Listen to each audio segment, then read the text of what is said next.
Another week, another Wide Right episode. Welcome back, all you beautiful foes and fawns, to the fourth installment of your favorite podcast, Wide Right. Coming at you with your favorite set of co-hosts, Ethen Hutton. And Silas Jackson. And we have yet another eventful weekend of football to talk about, getting into it with the conference championships, where, once again, the Buffalo Bills met the Kansas City Chiefs in the playoffs, and, once again, it was an ugly outcome for Josh Allen and company. He's on a historic run, man. He's already lost more to Patrick Mahomes in the playoffs than any other quarterback has lost to another quarterback in the playoffs of all time. He's already surpassed Manning to Brady. Is that a real stat? Yeah. No other quarterback has lost 4 times to the same quarterback in the playoffs. Oh my God, I can't believe. I mean, he could put up LeBron numbers in losses to Mahomes in the playoffs in his whole career.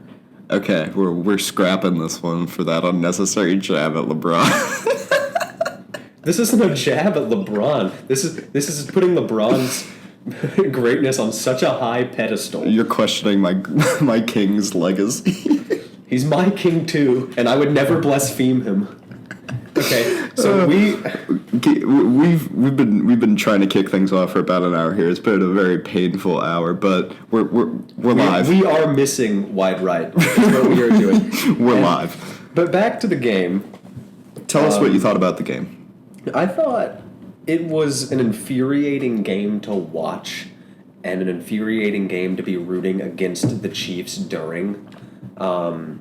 And I understand, I really do. Most of the time I'm like, okay, come on, guys, with all the media, everybody in the Instagram comments, like, making a big deal about the Chiefs, the refs stuff. I mean, in this one, the refs were calling horrible plays making horrible calls so consistently. I mean, Allen got that first down on 4th and 1.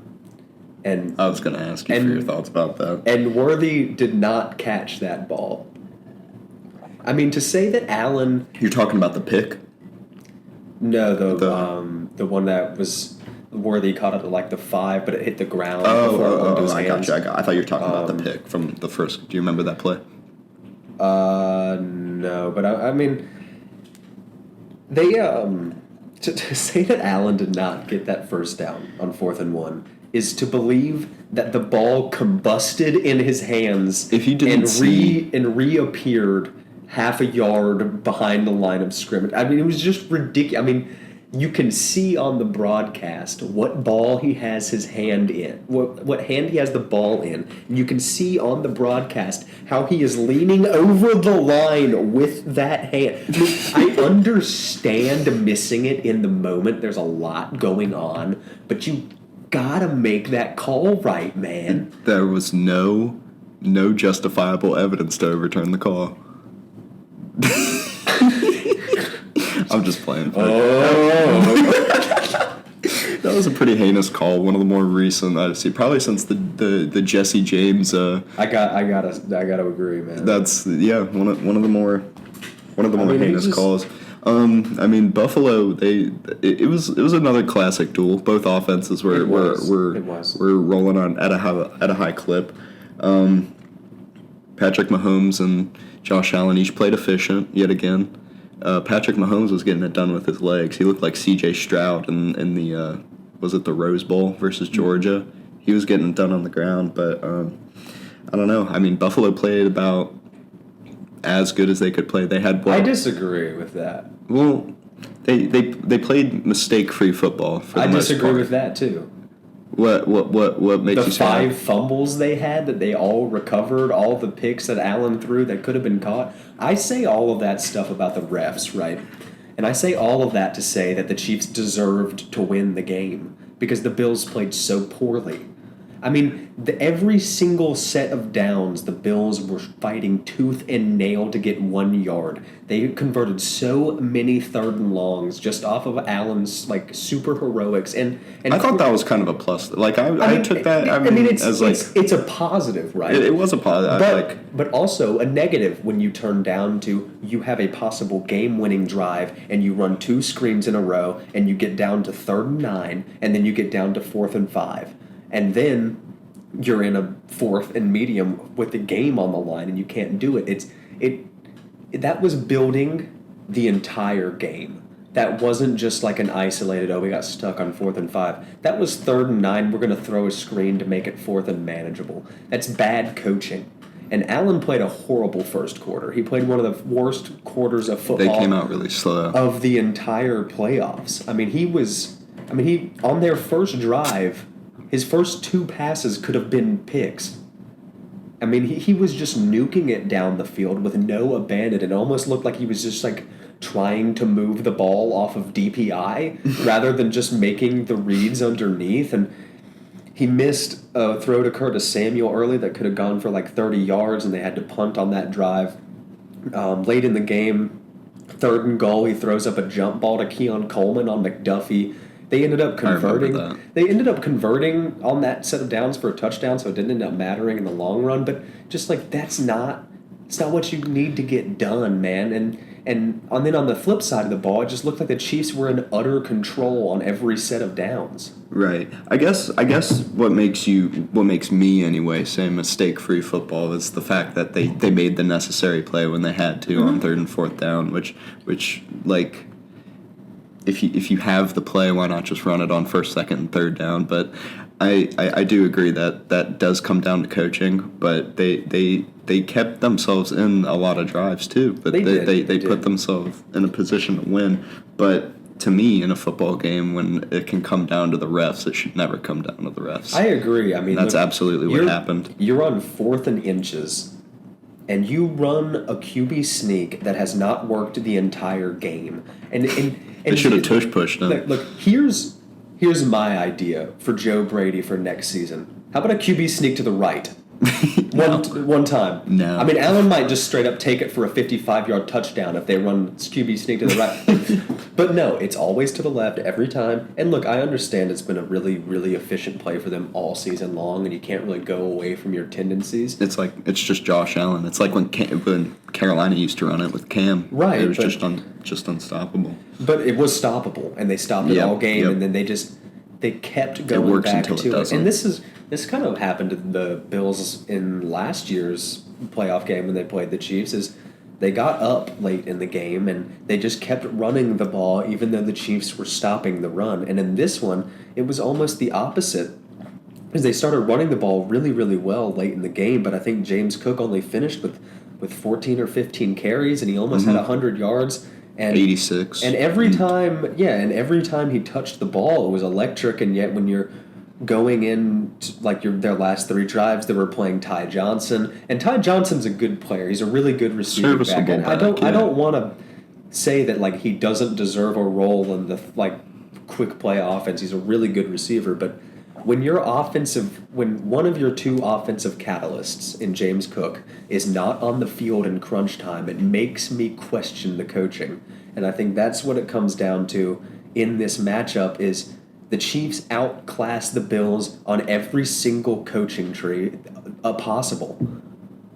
And then when you pair that with Mahomes, who is just unfortunately the best quarterback on the planet. Yeah, it sucks to admit, doesn't it? It hurts because I'd have to combat the whole Ty Johnson point, because I do agree with you have to put your best players on the field at the most crucial times, but Samaje Perine caught an 11-yard pass to put the game away. Yeah, because he's a closer. Well, Ty Johnson's earning his stripes, man. He's gotta earn the opportunity to be a closer. Yeah, but Samaje Perine spent his whole life earning that moment, and he earned it, baby. That was a sweet pickup. Yeah, I mean, it just honorary go to the week there. Shout out to the Samaje Perine. A conclusive go to the week here. I just. The Chiefs are infuriating to watch. And I say this as someone who is, I'm not riding the fence or whatever. I want the Chiefs to lose every single game I see them play. I dislike them very heavily. And I know, whatever, it's silly maybe to dislike them so much. But I mean, I think a lot of people do at this point. No, they do. I'm sick of the Chiefs. It's not a very nuanced position, right? Everyone was sick of you remember when everyone was sick of the Patriots? Yeah. And I think that's what frustrates me the most about all of this is they were like, well, they didn't do this with Brady. It was like, yeah, everybody hated Brady and the Patriots. Everybody despised him. I want them to lose just so they don't, just so he doesn't do what Brady didn't. I want all this to finish and Brady still be the GOAT. I think I'm just a hater that way, though. I don't know. It's different, man. The stuff that Mahomes is doing really is Brady-esque in a lot of ways, though, and not just like some of it unprecedented too. Not all of the. I'm not talking about like the scope of his career. I'm talking about individual what he's games comparison and plays, yeah. and he has the athleticism to make these unbelievable throws, but that is not what the offense is tailored around. And he gets in here. He completed 2 passes over 10 yards all game. The worthy catch, and then some. I forget what the other one was. Maybe like I think it was the like kind of crosser to Kelsey, where he just kind of he just find like one of those mesh routes. But yeah, completed 2 passes over 10 yards in terms of like air yards. But I mean, he gets in there. And the Bills, they don't have the premier pass rusher to get home. But even when they do, Mahomes slips and slides in the pocket. He rolls out. He throws a check down. Or even worse is your back 7 does an absolutely perfect job. Everything is covered. But Mahomes has 3 seconds. He scampers forward. It's 4 yards. And you actually win nothing as a defense. And I think like the most infuriating plays in football is a Mahomes 4-yard scramble. Oh my God! Do you remember the bootleg? It's terrible. When I forget who it was. It might have been Pacheco going out on like that little flat route, and no thought about throwing it. He just took it, and I wanted him to just get like Matt Moore so bad, like when Bud Dupree decleated Matt Moore. And it just him and Kelsey both have this gene of like.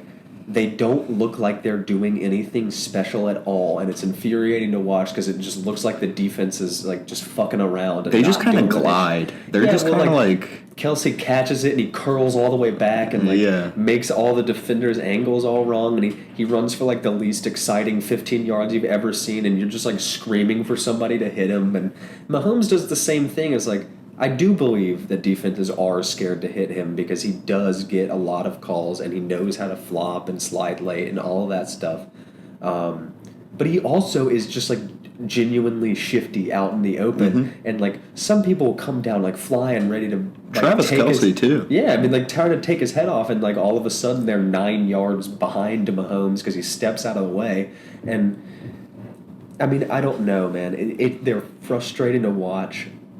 Josh Allen is way more fun to watch, and he's got all of the talent Mahomes has, right? But it's just consistency, and that's what makes him and just the Chiefs. They're right so there. Good. They're right there every year. They're right there, and it's going to be so hard to beat them because they keep this level of consistency in every game throughout the regular season. And so, I mean, I wouldn't be surprised next year if they came out and were 14-3.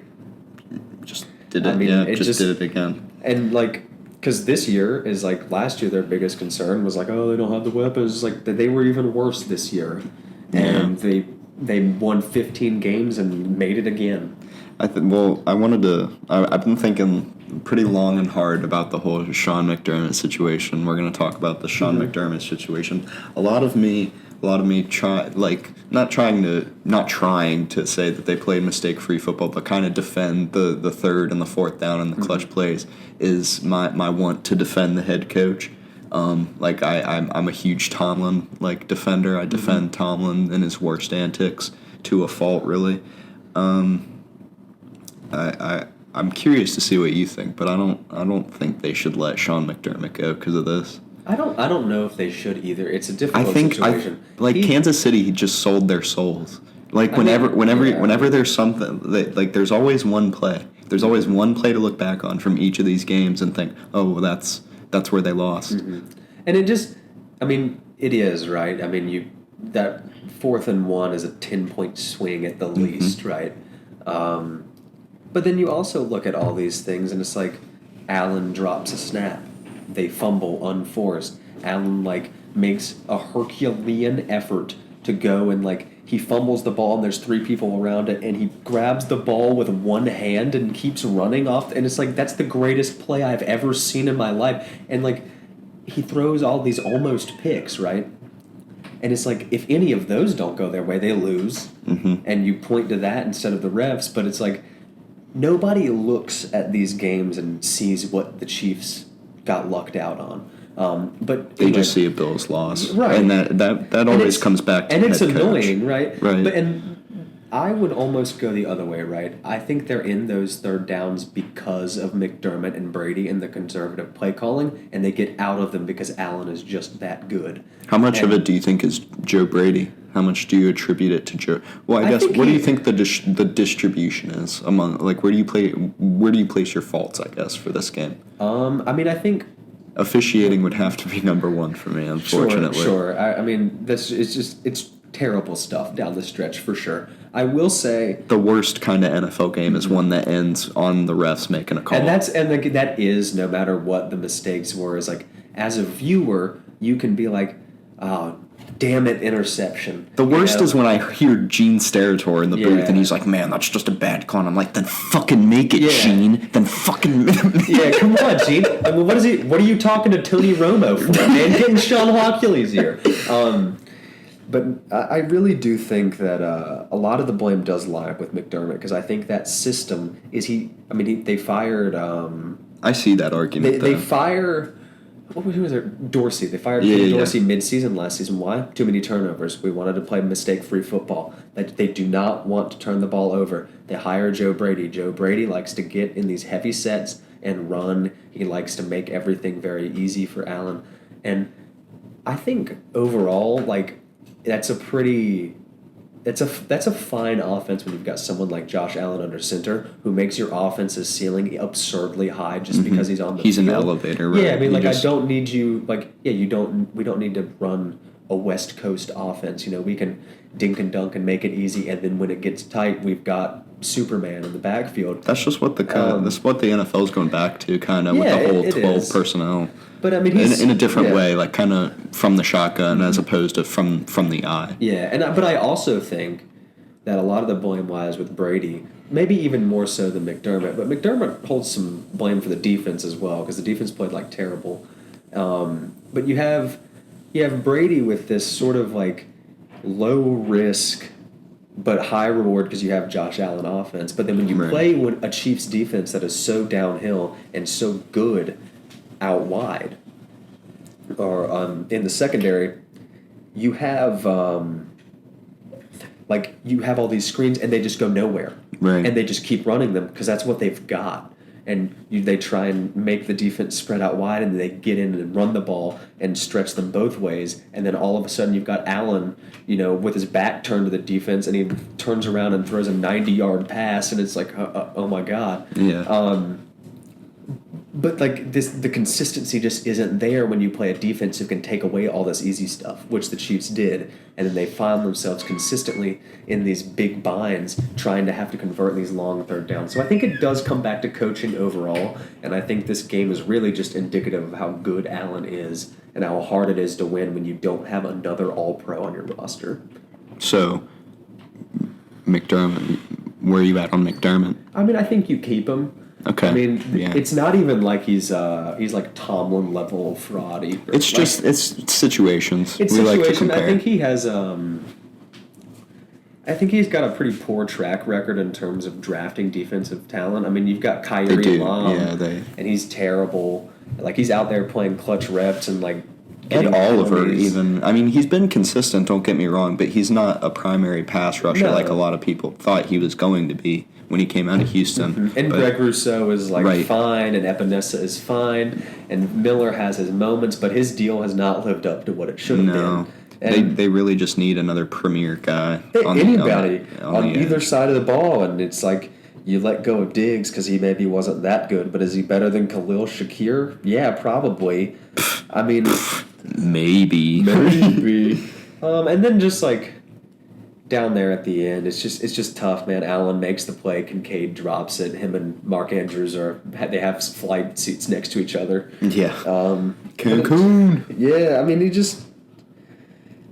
it's just tough, man, and it's tough to watch. Tough league. It's tough to watch Allen, who is Superman, lose every single year to the same guy.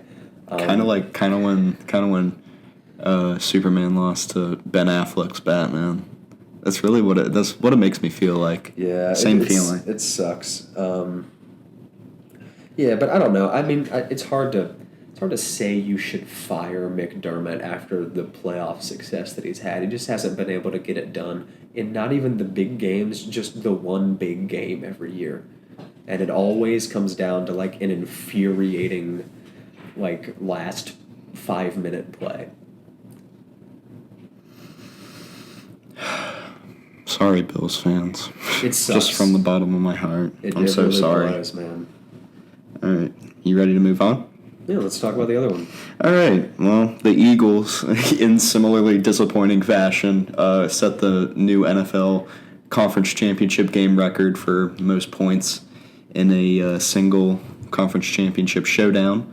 They defeated the Washington Commanders 55-23 in a game that looked way closer than, like, you might not believe me, but yeah, no, it wasn't a bad game until the like start of the 8 minute, fourth quarter. Really, it just got out of hand. It did get pretty out of hand.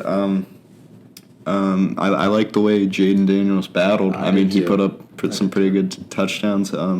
He threw that pick. Didn't he threw a pick? Didn't he? Yeah, near the end. Yeah. Oh yeah, I remember that. But that was like already. It was fumbled and they were down. He played like he played a pretty safe game. Yeah, it didn't matter at that point. In terms of like weighing the blame for this, I mean, Daniels is all the way down the list. I just wanted to talk about Jaden Daniels. It's no blame to him. He had a pretty fantastic game to cap off a historic season. I mean, he battled. He pretty much kept him in it. Otherwise, he was consistently making the smart decision against a really good Eagles defense. He had like 250 yards going into that drive. They were down 10, and Eckler fumbles on the 30, and it's just like, you make me look stupid for picking us go to the week last week, big dog. I mean, you got both of our go to the week picks, man. I know, man. Jeremy McNichols had a fumble too.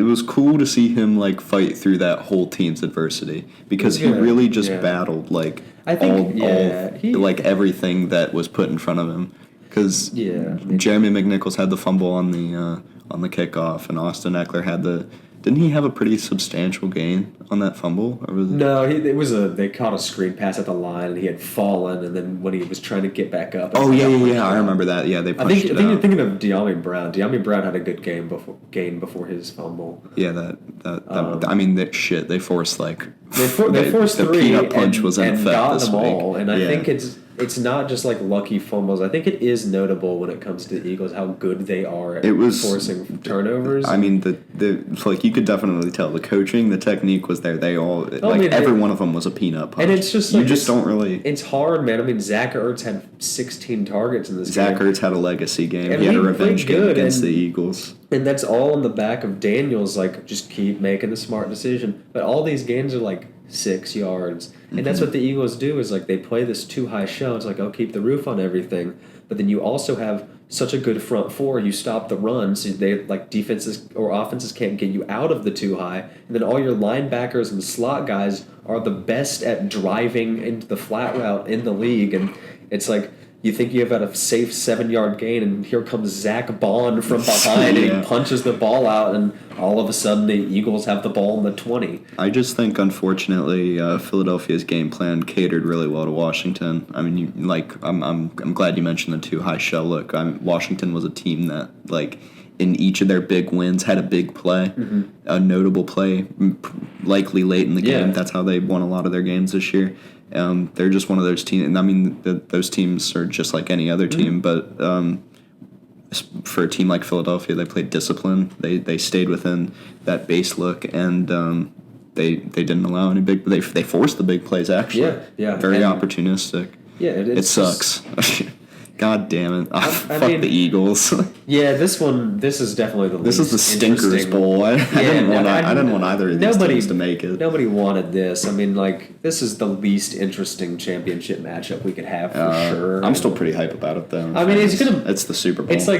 It's a lame narrative matchup, but it's also going to be a good game. It's the sequel. I think that's a good storyline in of itself. Yeah, it's just two teams who have won it in the last 5-10 years. I'm just more confident in.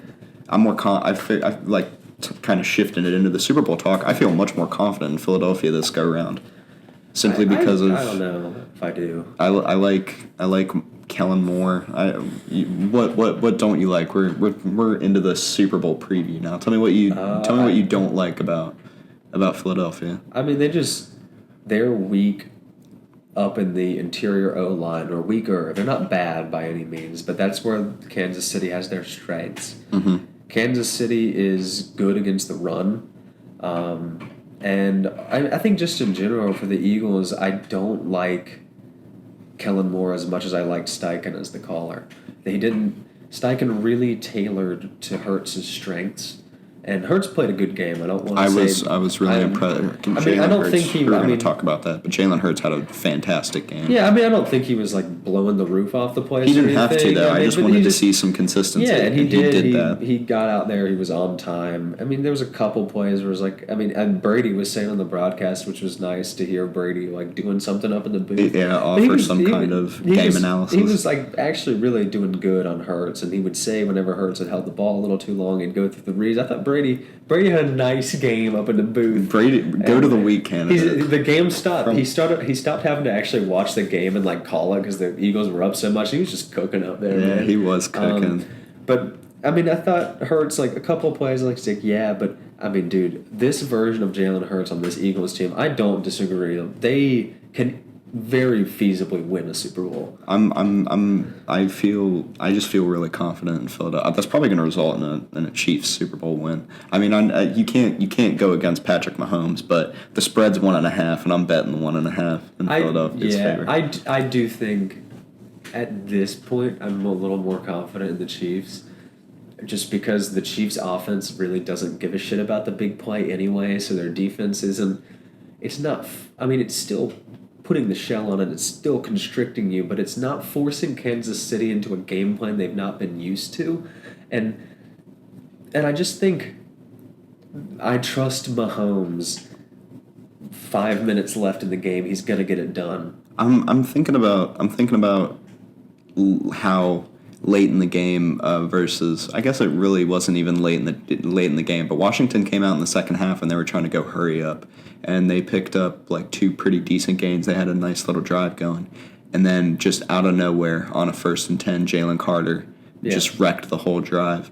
And it's like you said that Kansas City's strength is in the interior of their offensive line. They're pretty sound across the board, but I like Jalen Carter to kind of open up the young guys, the Georgia edges a little bit. I think, and Josh Sweat too. Shout out Josh Sweat, certified dog. Mm-hmm. I just I like Philadelphia. I think this is like an all-time complete defense in terms of like they're so complete from top to bottom, all 3 levels of the defense, and I think it's just more about Philadelphia's defense. I'm just so enamored with their defense, especially what they did against Washington. I agree for sure.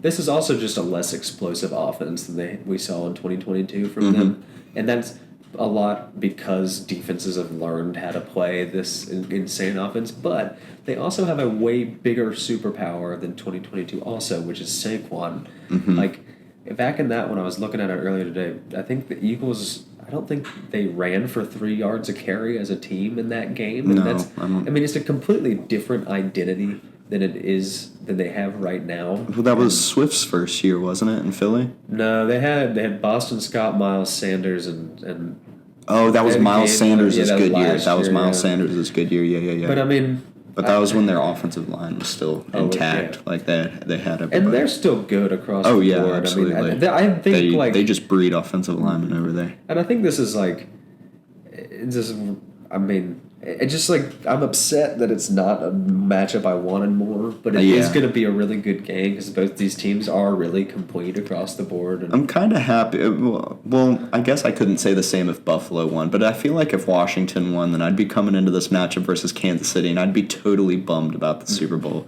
Be like, man, it all has to come to this end because I just think Kansas City would have their way. But I think Philadelphia's earned their playoff scars in a way too. I think they're playing to kind of bounce back back from the debacle of last year.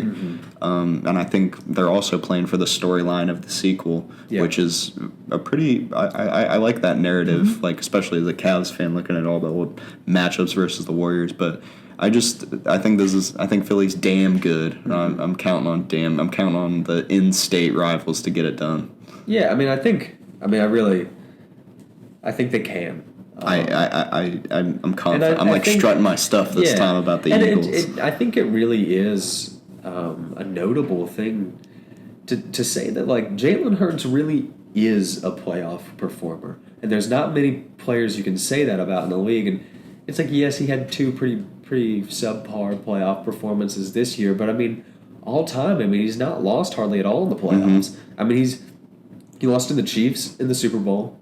He lost. I think they played the Bucks his first year as a starter. Yeah, they lost to Brady. And then he went to the Super Bowl the next year. And they played Brady and the Bucks pretty well to an end. They ended up getting blown out. But it was kind of like the versus the Commanders. But it's like he young team. Yeah, he makes the run in 22.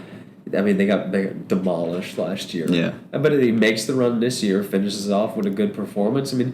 And they only lost by 3 points versus the Chiefs in the first go round. Mm-hmm. And Jalen Hurts is, I don't want to say he's an inconsistent quarterback at all, because if you want a guy that's not going to shoot you in the foot against the Chiefs in the Super Bowl, it's Jalen Hurts. Oh yeah, absolutely. I genuinely. That's the one thing. He hasn't necessarily won them any of their playoff games, but he certainly hasn't lost them any. They're still dancing, and they've been pretty safe in their dance moves. The sacks are more detrimental than I think people give credit for, but he cut down on those entirely in this game. I think he only had like two sacks. I saw pretty much everything I needed to see from Jalen Hurts, which really adds to my confidence in Philadelphia. And I think I've been on this. I know since I've been on this podcast, is like maybe Jalen Hurts isn't a top 8 Just say guy. you hate Jalen Hurts.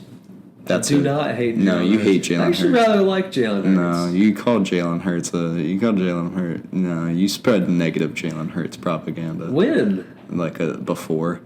Before when? Like earlier. What, when I said he... What did I say that? You just had a relatively modest take.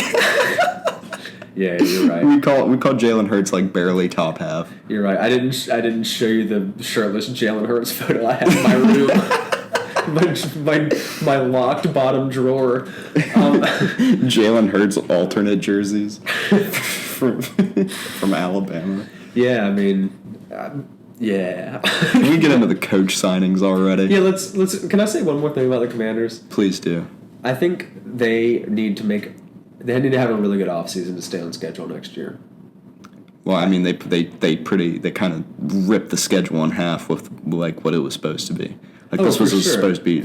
I know, but I'm trying to say is like yes, they made the championship game, but they need to. They need to stay the course. I totally agree. Like they. Going into the season, most people, not you, thought like Washington had one of the worst rosters in the league. I was so hype about the Commanders preseason. I know you were, but look, they still have pretty serious holes like all across their team, and they need to make some moves and fast. But they have gotten way ahead of schedule for what they were supposed to be, and they have made the most important move, which is getting a franchise guy, as it looks like right now. So I would say the future is very bright, but they definitely need to keep.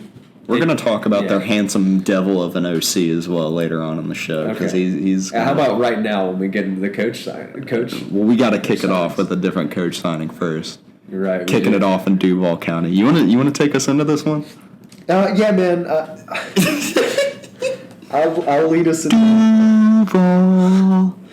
Oh man, it makes me want to bash my head into a wall, man. Like, we do all this song and dance to get him, and Silas predicted this, by the way. I did. You heard it here first on Wide Right. Silas predicted that. Liam Cohen.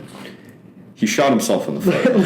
He really didn't do himself in the foot. Liam Cohen. That was one of the worst things I've seen in a while. Not only that, but he proceeds it by pulling a power play on two organizations, and then he comes in and immediately he tells the entire country that he intends to run this team into the ground right in front of the owner. And look, I don't want. I know it sounds like I'm reading too much into this, but I don't want to read too much into this. I have a quote to read into this as well. When you're okay. You might need to wait a second. Go. Just by all means, keep going. All day since I was woken up with this Instagram reel of him saying Duval. It was more so for me to tell you that I have an appreciation for what's going on. I mean, look, he's a really good play caller. He took like the 22nd ranked offense to second in Tampa. But I mean, being a head coach there's a lot of head coaches that don't call plays anymore, who are still really good coaches, and I just think you need to have the locker room, man. You can't do that. What do you got for me? All right, so I have a quote here from Liam Cohen.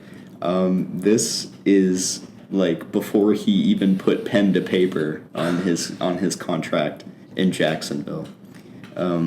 It reads, "Becoming the head coach of the Jacksonville Jaguars is an opportunity of a lifetime, and one that I'm going to run with to instill a championship culture and winning tradition here in Duval." Duval. Look, I think he can be good, but just the visual of him with his eyebrow raised and Khan, the owner, sitting next to him with his massive handlebar mustache, like looking off into it's a cartoonish, man. It was really funny. It made me laugh like a cartoon. It's terrible. And so are you out? Are you out on Liam Cohen? No, I'm not. In fact, I might even be more in because hey, whatever, dude. I don't even care. It'd be really funny though. It's like if I can't wait to see this come back in like 3 years when they're like hosting the Lombardi. Well, I mean, like the 2 years ago in 2023, like the Jags fell apart at the end of the year, and that was upsetting because I thought they were going to make the playoffs. And then this year they were just like the most boring, lame, bad team of all time. It's like I don't know. I either want to make the playoffs or be the laughing stock of the league. Like like that's what I went through with the Panthers this year. It's like, maybe we're losing in every facet of the franchise, but it's really funny to laugh at these guys coming out here. And it's like, I think that's what the Jags have done. Liam Cohen is their Xavier Legette first-round draft pick. He doesn't have to be good. He just has to make people laugh on social media. He just has to be funny. And that's what they've done. And whatever, man. If they win 3 games and I get to crack up after he gets fired week 11, that's fine, man. All right. So to our outline, I added that we were going to give the hirings a grade. So we'll report back on it as the season goes on next year. Give me your off-season grade on the Liam Cohen signing. I would give it an A minus. Wow. I'm gonna go solid B plus. I'd like it still. I do think.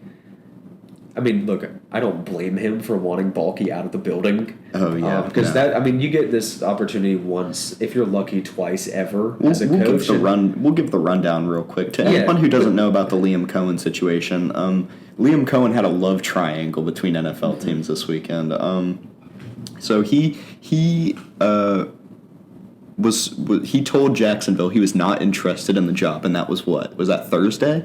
I don't know when this was. This all happened in like a 2-day span. It was really quick, but Liam Cohen told pretty much the world that he was not interested in the Jags job and that he was out. He was out of the Jags job.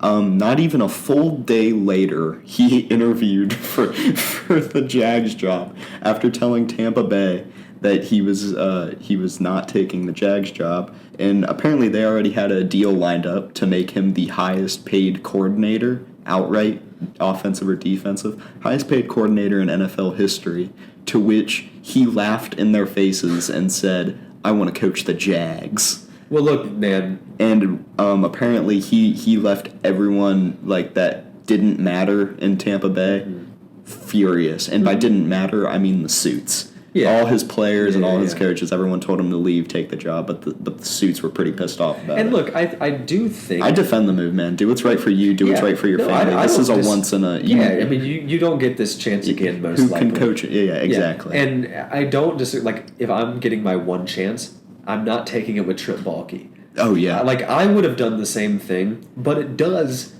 for the Jaguars at least, and for a Jaguars fan, it seems like he's coming to us like he's coming to like an ex-girlfriend. Like it really does. It's like he ghosted his other guy, and now he gets to come with us. Surely he won't do us badly in 3 years. No, like I mean, like that's just the or only 1.5. concern. Yeah, you're right. I'm just like, I mean, that's the only concern is like from a leadership standpoint, and you're a head coach coming in sort of an immature way just seems like I don't know, that puts a little bit of a bad taste in my mouth, and then the Duval puts a really bad Duval. That was the zestiest Duval ever laid. It was terrible. It was worse than Trevor Lawrence's, man, and his is horrible. Duval. I mean, yeah, Dude, Trevor between Lawrence, those guys. Trevor Lawrence is the Kawhi Leonard of the NFL. Oh my god. Oh my god. That's my. Yeah, that's true. You're right. You're right. Okay. You have anything else? No, man. Let's move on to another hilarious team. All right. Moving on to the Giants of D-Town, the great Dallas Cowboys, the America's team. They are. They made an in-house move after interviewing numerous. Well, numerous is a strong stretch. They interviewed Kellen Moore and decided they were just going to hire somebody who has never coached an NFL game in his life. Brian calling his Schottenheimer is said to be the next coach of the Dallas Cowboys. He has called his shot, and that shot is after NFC Championship. Is what he said. After dialing his own number, he's going to be the next head coach of the Dallas Cowboys. And from Jerry Jones's phone, he dialed his own number. Oh yeah. I genuinely think he broke into Jerry Jones's house one night, drew up this offer email, right? Sent it to himself from Jerry Jones, and then woke up and gaslit him the whole day. It's like, man, I'll accept the deal. Yeah, I mean, I don't even disagree. He's been a competent, if not amazing offensive coordinator for quite some time now. Well, the stats say he hasn't been the guy yet, which is I think something important to bring up. But it's also important to bring up wherever he has been the offensive coordinator, he's had relative success. It's good. I mean, he worked under Pete Carroll in Seattle during the latter parts of the golden years, but they were still contenders when he started out there. I mean, It's impossible to say he's a bad hire, right? He's been in the building. He knows all the guys in the building. That's why Jerry did it, though. Of course. Everyone knows that's why Jerry did it. It's one of these things where it's only the Cowboys do. This dude's name wasn't in the coaching carousel at all. No. Nobody gave a shit about this guy. Interview him. No, nobody cares about this guy. I mean, the Saints interim got interviews, not this guy. Nope. And But whatever. Maybe he's good. He's already said if we don't win the NFC Championship, why are we here? Right. But that's you've got Jerry Jones in the press conference with him saying it was the biggest risk he could have possibly taken to hire him. It's of course. I mean, Jerry Jones is senile. Who knows what he thinks he's saying? But I would, if I was in the running to land the Cowboys head coaching job, I would have a contract stipulation that I'll only work there if Jerry surgically sews his mouth shut. Yeah, man. He just spews the biggest amount of shit for an 82-year-old man. Oh my God! It's like if Trump actually did buy the Bills. Yeah. I mean, I don't know. I think it's a very the same thing the Cowboys have been the last few years. It's very C. It's a C. So that's what you're giving it, a C? Yeah, I mean, maybe I was going to be kind of harsh. I was C plus. I was going to say C minus. He's just an unknown. He's just a question mark. Yeah, I have no strong feelings about it other than of course, is this what the Cowboys do? So, another kind of Cowboys-esque move. This morning they added they paired Matt Eberflus. The Flus is loose, and he Dallas comes with a free timeout. Oh yeah, it's smart of them. Oh yeah, they're gonna need that. Yeah, they are. I mean, I don't know. I think Flus has had in his defense. He was once viewed as the hottest candidate in the carousel. Yeah, I mean, back when Chicago got him, he's had good defenses in the past, and I think him and Schottenheimer both are both just like keeping the floor exactly where it is and just kind of just like not having a ceiling, and that's Eberflus's whole motive is like he's kind of coaching to get back. Soft zone, and kind of just like bumping routes up in cover 3 and cover 4, and you keep a roof on it, and that's always been his scheme. But his scheme is always linebacker heavy, and they've got. I guess Overshone looked pretty good, but I thought his Overshone did look pretty good. You can keep going. Sorry, man. I just see you looking up Matt Eberflus. I was trying to see what the contract details were. I couldn't find. They probably haven't even been released yet. I don't know, but like I don't hate the hire. He's been good as a coordinator before. I just it's like both of these guys are like I would give them both probably C pluses. It's just like I don't have any strong feelings. I don't think this changes my feelings about the Cowboys as a whole. I was also going to go C minus for the Flus. Even it's just like fine. I don't think it's not a disaster, but you just kind of know what you're getting. I can if I were a Cowboys fan, I'd be pretty optimistic with the hire. Yeah, they stayed in house, which I can appreciate. I'm just like it's not like a disaster. They didn't hire somebody. I could be a lot more optimistic though if they went out and like actually tried to get a guy, but it was Dallas. You knew they weren't going to do that. Yeah, you need a guy who could just nod your head to Jerry, and that's what Schottenheimer is apparently. All right, so we've covered the the major coaching hires. There's one more. We didn't talk about Pete Carroll. That's what I was getting to. Yeah, there's one more sign we got to get to. Pete Carroll's set to be the next head coach of the Las Vegas Raiders, much to Marshawn Lynch's delight. He was hype in the introductory presser. He's old. I like the hire. I really like the hire. It's Pete fucking Carroll. Pete Carroll's sweet. I think you're getting. I mean, you know what you're getting also, but this is actually good. You know what you're getting. I think the NFL is like now more than ever, especially like given Liam Cohen's like interview. Everyone's so in need of some culture, man. Yeah, everyone just needs a culture setter. Like Andy Reid, he might set plays, but Kansas City has a culture with Andy Reid. And Tomlin, I mean, the Steelers suck, but they have a culture. They do. It's a bad culture at times, but and Pete Carroll, I could see Pete Carroll's kind of a Raiders guy. He is, and I think like rare Raiders dub with that hire. He's like, I mean, I dig the shit out of Pete Carroll. Sorry, I was saying like the Raiders job is more appealing than the Saints job or something because like. It's a clean slate, right? You're still in a tough spot, and it sort of surprises me that Carroll took this because it sort of seemed like he didn't want to. It's kind of a project, yeah. He didn't want to rebuild with Seattle, which is sort of why he left. I mean, maybe he was out. It is kind of a fresher start. They still had some aging talent. It's the same thing. Was why didn't Belichick go to the Raiders? Because he doesn't want to rebuild. Like. No, dude, he doesn't want to rebuild in the NFL. He's got to prove himself first, dude. True, he's humbling. This is Bill Belichick's darkness retreat. Okay, you're right. But when that darkness is baby blue, man. Oh yeah. Yeah. No, man. I think it's a good hire. That division's got some pretty crazy coaches at this point. Mm-hmm. The oldest coaching division in the NFL now, and all of them are Super Bowl winning coaches. Actually, no, you're right. No, Harbaugh's never won one. Oh no, he didn't win one with San Francisco. But he has made it. He did. Anyway, I'm positive. I would give that one an A. Okay, yeah, I'll go A minus just because Pete Carroll's old. Yeah, he's youthful though. I love me some Pete Carroll.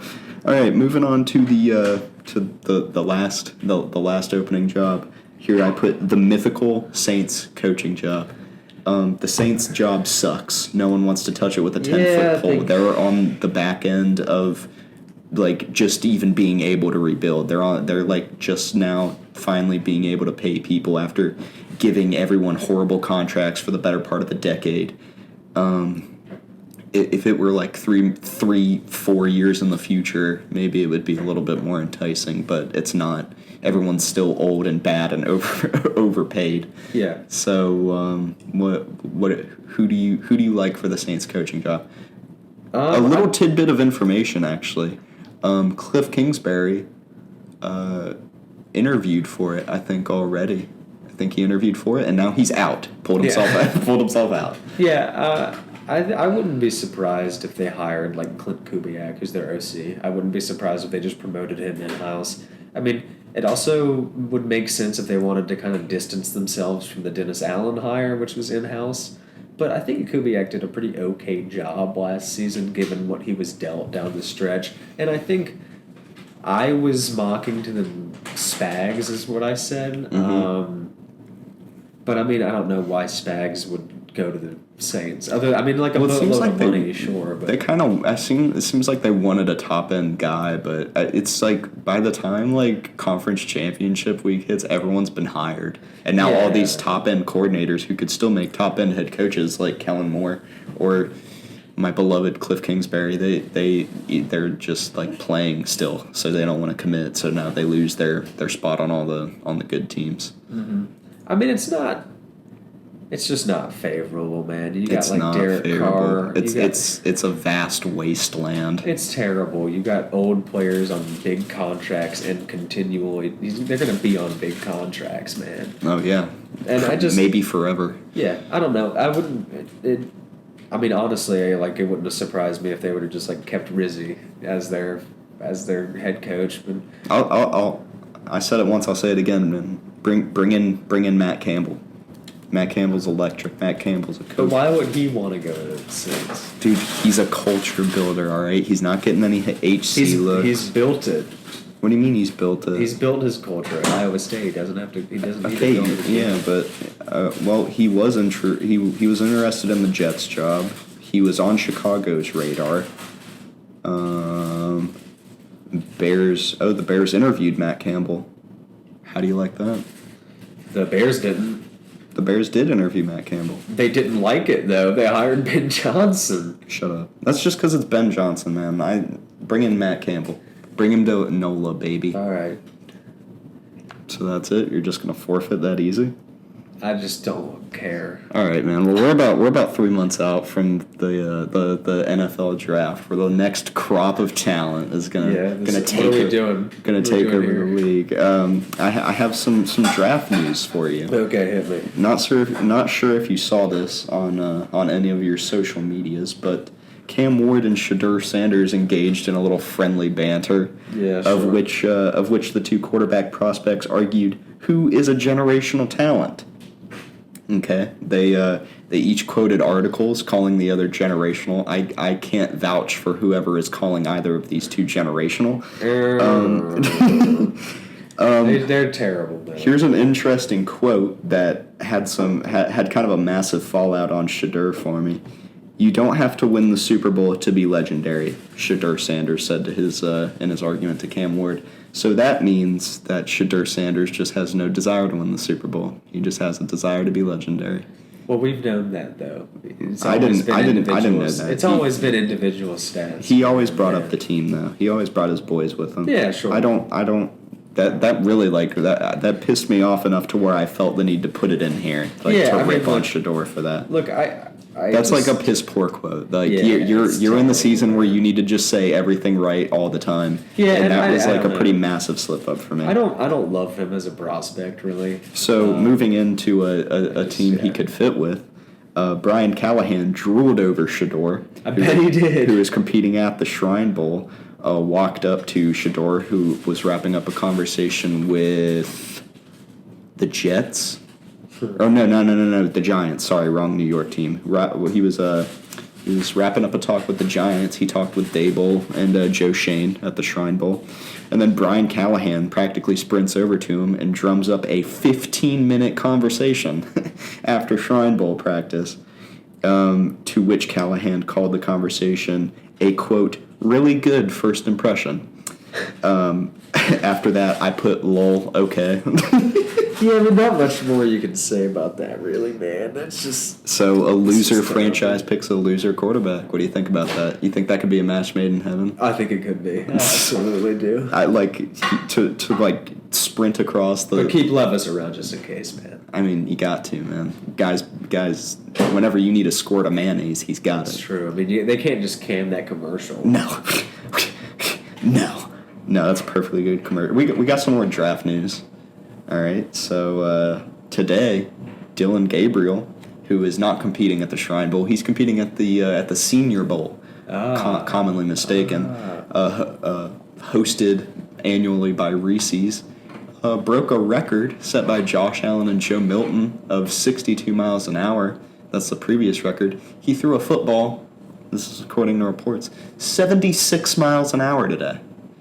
That's which really is nice. Which is 14 miles an hour faster than the old record set by two of the strongest arms in the NFL. You think Dylan Gabriel's got a generational Hutton cannon? I don't. No? No. But dude, he's left-handed and his left hand's got a bunch of tattoos on it. It's true. It is a cannon. See, but like, they're tribal too. I don't know if you knew that. He's Hawaiian. But no. No? I don't think he's got. He's not a generational talent. He's not an NFL guy. I don't think. Oh. All right. Well, keep. Sorry to ruin all that right. bit Keeping the trend on with NFL draft quarterbacks. We're gonna play a little Would You Rather. All right. Okay. With the we got a pretty exciting draft class. A lot of risers coming up. So we'll play a little Would You Rather here for these guys. Let's say you're picking at just wherever. You're just a GM. Let me know who you would rather have. All right, Shedeur Sanders or Cam Ward? I'd probably have Ward because he's just a better athlete. I'd rather have Ward because he's a winner, because he didn't drop that fucking loser-ass quote about not needing a Super Bowl to be well, he wasn't a winner. They didn't make Shedeur, this is a real winner hitting you here with some fucking boss-ass facts, okay? You have to win the Super Bowl to be legendary. I've won 4 of them. You have to win a Super Bowl to be You know who like would say some shit like that? Shedeur Sanders, you fucking scrub. That's like an AJ McCarron thing to say. Yeah, it's not good, man. But no, I just even outside of all that stuff, I'm going Cam Ward. I think Cam Ward Completely shifted my. All right, we're gonna spice it up a little bit. Cam Ward or Jackson Dart? Cam Ward. So Cam Ward's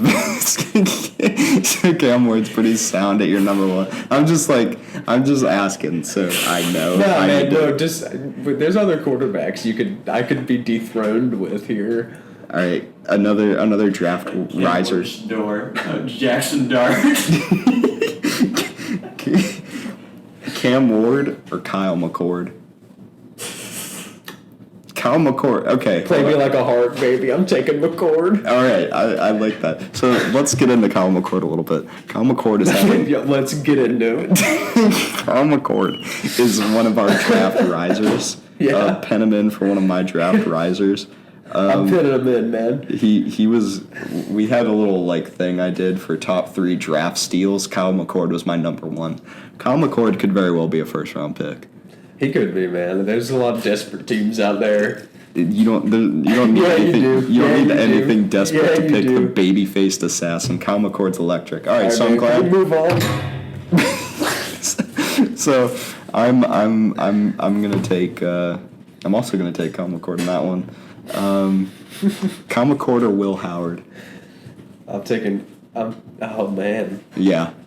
Try nailing this one down. I'm going Will Howard. All right, Will Howard's my new top quarterback. I'm gonna stick with Will Howard too because he actually got it done. So Will Howard's your number 1 quarterback in the class. I mean, I would take Cam Ward over Will Howard, but you're not even making any sense right now. It's a personality thing. I think McCord's got Ward beat. I think Howard has Ward beat in terms of personality. Nah, man. I didn't see Ward fucking stepping on the spliffy. I saw him hitting this stupid ass celebration like he's a fucking elephant from the Jungle Book. Yeah, it is pretty stupid. Yeah, but Will Howard on top. But no, I think Cam Ward's my QB1, I believe. Oh, that's funny. I didn't know Cam Ward had a ring. Oh man. Okay, would you? All right. Will Howard or Quinn Ewers? Oh. Say what I want you to say. I had said before. I think I'd don't bring that up. Don't bring that up. Just say what you want to say right now. I don't. I'm gonna stick with my word. I'd rather have yours. You motherfucker! Because I was hoping you would switch, and I could be like, "Oh, that's funny," because the other time you said you would rather have you. So no, I gotta stick with my word, man. You're a loyal bitch. That sucks. All right. I would rather have Will Howard. That's I know you would. what. All right, Quinn Ewers or Milrow.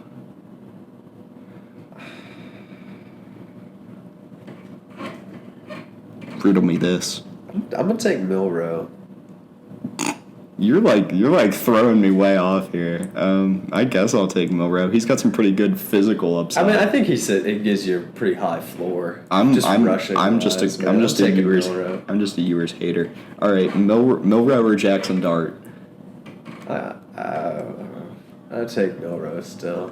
All right, Milrow or Shador. I'd take Shador. Okay, Shador or Jackson Dart. Did I already do? No, I did Campbell. No, I'd rather have Shador than Dart. Okay, we'll go Jackson Dart and Kyle McCord. Give it to Dart. I kind of like Dart. Dart might be a Dart might be a riser. He's never ran a real offense or had to make meal reads, and his pocket presence is horrible. But I mean, that doesn't mean anything in the NFL, dude. Do you even watch modern football? You're right. It's not even close to what it's all about. Yeah. Dude, pair Jackson Dart with Artie Smith. You're right. You got a Bo Nix type season later. All right, I think we pretty much covered. I didn't bring up Dylan Gabriel once. He sucks. I just don't think he's just not. All right. Did I ask you Jackson Dart or Will Howard? Jackson Dart or Will Howard? I would take Dart. Who? What are you talking about? You're a hater, dude. All right. We had our 3 draft steals. Do you have 3 prospects in mind you could drum up? Draft steals? Yeah, like players that are probably gonna fall. Yeah, I mean I know what a steal means. No, I'm asking if you have any players that you think. Yeah, I think Ibuka could be a steal just because I think he could fall down the board a little bit. Okay. I mean I don't think he's gonna be like a sleeper kind of thing, but I think he could get picked later than. I guess that's what I meant. I should have prefaced a little better. Sleepers. Yeah, but it's okay. You can continue on your righteous path. I like that running back from South Carolina. Okay, I also put down R.J. Harvey from UCF. I had somebody else.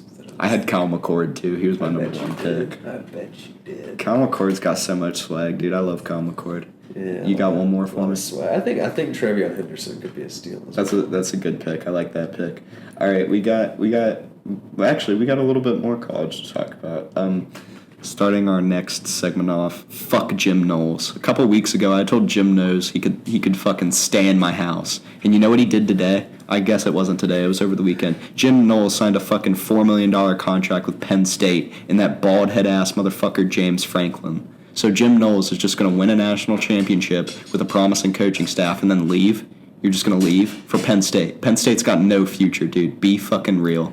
Ohio has no money. So. Shut up. Ryan Day, I'm getting into something here. Ryan Day salvaged your career, Jim Knowles. You were scraps before Ryan Day came along. You know what you're going to be after Ryan Day? Scraps, my man. Scraps. I'm tired of you, Jim Knowles. And you know what? If you ever need a place to stay, don't even fucking think to hit my line, dude. Because guess what? Your ass is getting turned away. No in for you. You got anything to say about the Jim Knowles hire? I think you covered it. I don't think I have anything else to say. Fuck Jim Knowles and fuck Penn State. I hate Penn State. Oh, man, I'm really fired up about that one. All right, hot seat roll call.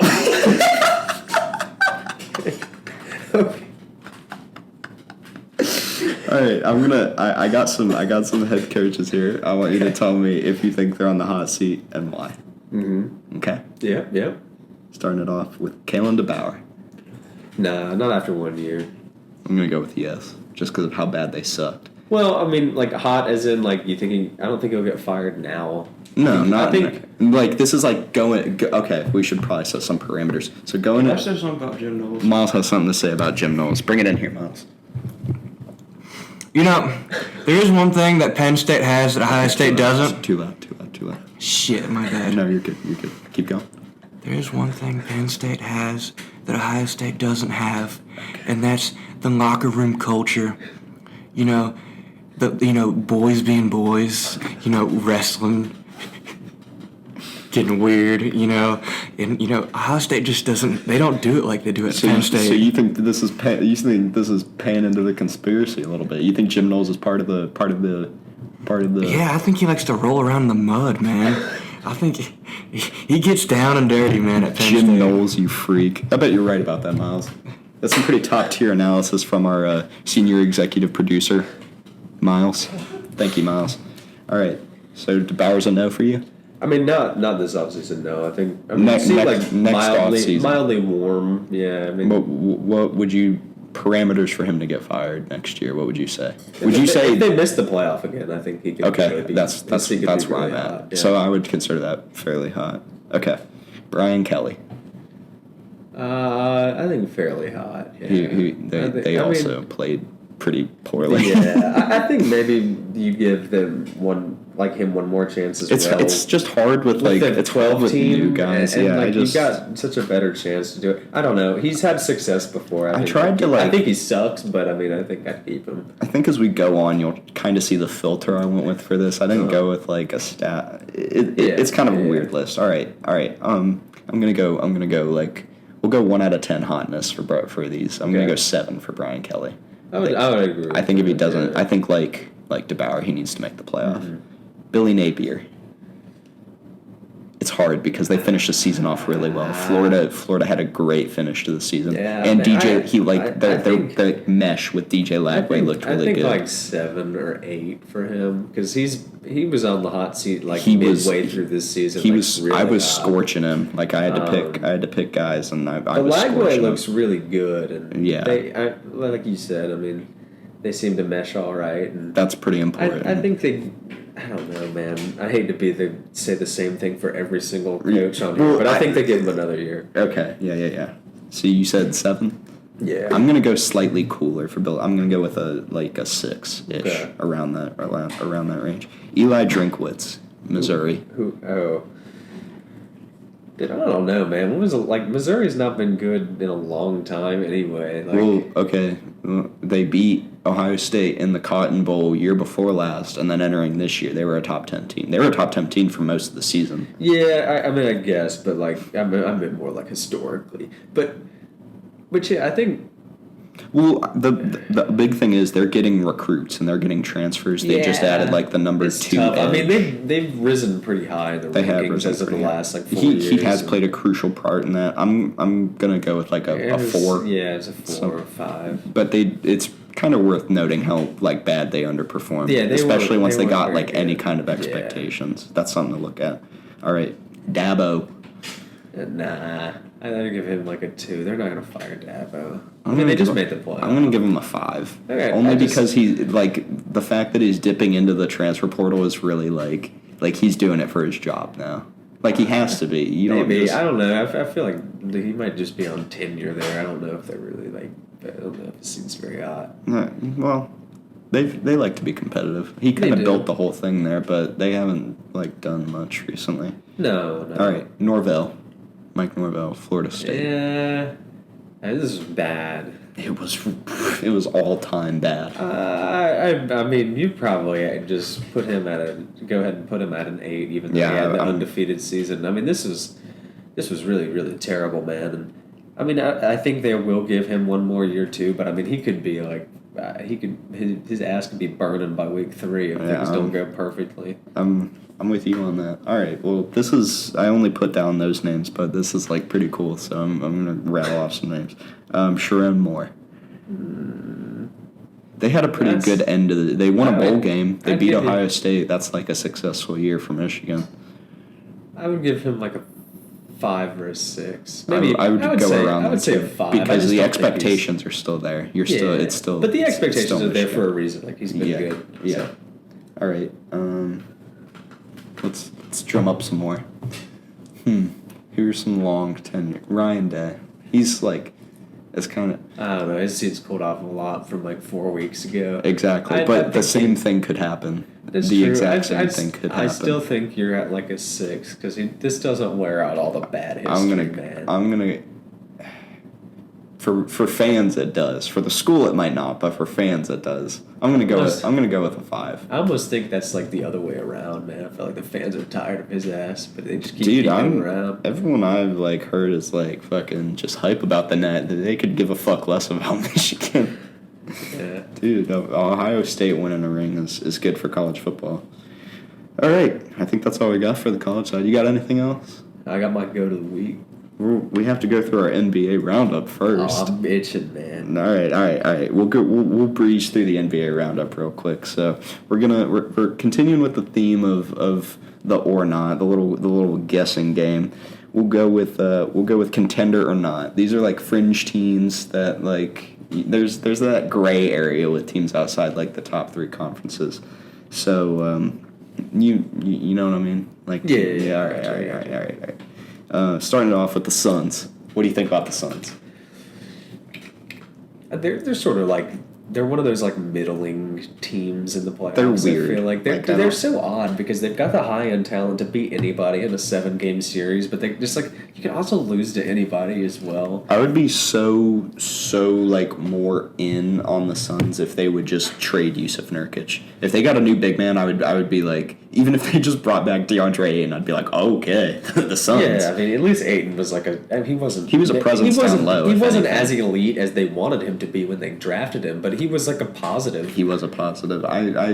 They're in desperate need of like help down low, kind of like the Cavs are. Mm-hmm. I left the Cavs off this list though because they're like projected to win like 68 games. Of course, they're contenders by this point. All right, we'll go with the Mavs.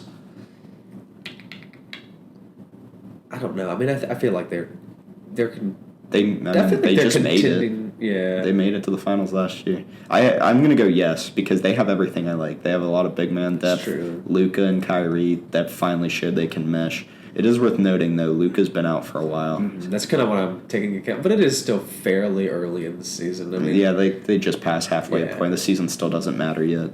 All right. And this is kind of an interesting team. The Clippers just got Kawhi back. But how long will Kawhi be back? He's already missed like 30 Yeah. games, so hopefully the rest of the year they've looked good even when he's out though. I mean, Yeah. they were a top 6 seed when he was out. Now I think they're like the 5th or the 4th seed, but they're playing really good. James Harden, go to the week candidate for me. I almost picked him. He had a 40 ball on Saturday night. That was sweet. No, I think they're contenders. I mean, they almost was it the Suns they almost beat last year? I think it was. The year I think before? so. They took. I don't took even the know if they Suns. made it last year. They were pretty bad last year towards It the was- end. I No, don't they know. did. They did make it because Kawhi missed the playoffs. I don't even remember who they played last year. All right. I don't know, but I think Kawhi, when he's healthy, sets you. I'm gonna go with anything. yes, just because of they're just like a grittier team. Uh-huh. I like Ty Lue. It's kind of hard to roll out Ty Lue. All right, the Knicks. Yeah, I'd say they're contenders. I think they got it all. I'm skeptical about the Knicks because why aren't they like one of the teams with like 40 wins already? Yeah, I mean They have, You're right. but in fairness, they do have all the top end talent. They've Like, got everything yeah. they would need to do it. I think you can't not put them as a contender. Yeah, they're kind of probably the best team on this list. The Bucks. They're kind of in an interesting spot. I mean, yeah, I wouldn't say I predict them to be, but like I also wouldn't be thrilled to be playing the Bucks in the first round. They're coming on pretty strong. They've had like a better month. Like in January, they definitely stabilized. They were having a really shitty start to the year, and the T-Wolves. I don't know. I like them all right, I guess. I would say sure. They're maybe not contending for the. Maybe they're not contending for the title, but maybe for the championship. All right, we got one more NBA topic to cover, and then we are going to get into our go to the week picks. We'll wrap it up from there. The 76ers are in just kind of like the Saints. They're in a vast wasteland. I don't know really where they go from here. They're playing pretty bad. Joel's hurt. They have Tyrese Maxey leading the way. What do you think? What do you do? Do you try and salvage a season, or do you what? Because I'm just in the Sixers lose, and I'm like, dude, you just spent all this money on Paul George, He's playing better, but still particularly bad. Jared McCain's hurt. I guess this is more of a question of where you at on Embiid going forward. What do you do about Embiid? Because the Sixers have the talent. They have a good backcourt with Jared McCain and Tyrese Maxey. So, I mean, do you know what his contract looks like, Embiid? he's going to make like $67 million on a player option in 2 years. I mean, I just think, like, he really is good, though, when he's on the field. Like, or not the field, but the court. Like, he is good, and he does... The best ability is availability. That is true. He has played in a whopping 13 out of 45 games this season. Yeah, I mean, it's not good. And his health is always a problem, even when they're contending. And it is tough, because they're in hell, and their solutions are like on the team right now, and they're not as good as they need them to be. They like Jimmy Butler, I guess. So they might move. Oh, I don't know if Jimmy Butler likes Philly though. Yeah, they might move the needle on that. I would ship Embiid out. He's not playing. You're paying him all that money for him to not play. And whether he sits or plays, he's collecting game checks. And if he's even if he's putting up, even if you had a different guy putting up bad numbers, it's still. Yeah, I don't know if I see them like. Would they punt on Embiid after going all in like the last 3 years? Separately? Dude, I already would. I'd already punt. They're one of the worst teams in basketball. Yeah, they're not great. All right. Well, go to the week. It's time. Go to the week, baby. All right. First last week. Yep. So we got our go to the week picks for you. I'll start us off. Silas led us off last week. Last week's performers did not live up to the billing. So we're kind of hoping to bounce that back last week. Oh shit! I completely forgot. I wanted to talk about our betting records. Mine didn't hit. Did yours hit? No. I got two right though. I was only 19 yards short of. Kelsey didn't score a touchdown. Was that the only one you needed? So we were 2 for 3. 4 for 6. Yeah, that's not bad. All right. So, I still lost all the money. But. Yeah, I only bet $1. I did put ours together though. So for my go to the week, I went with UPenn Quakers superstar men's basketball Sam Brown. Sam had number 11 had 30 points in an upset win over the Columbia Lions on Saturday. Finished shooting 9 of 12 from the field, 8 of 10 from behind the arc. I've looked into this guy, and he's the next Austin Reeves. You can hear me out. He goes 6'3", 185. He's a sophomore. Guy's got a brain on him. He goes to an Ivy League school. He's from Marion Station, Pennsylvania. He's a real bring your lunch pail to work guy. Sam Brown, congratulations. You are my motherfucking go to the week, you stud motherfucker. Bang. Keep it up. Bang. Keep it up, son. Silas, passing the torch. I'm going with on the mic superstar Cleet Blakeman. Referee for the Kansas City and Buffalo game this past Sunday. I would like to personally thank you for ruining yet another late playoff push. I couldn't imagine how good my Sunday night would have been without you, Blake. And I can honestly say you haven't left my mind in over 72 hours. So thank you. You are my go to the week.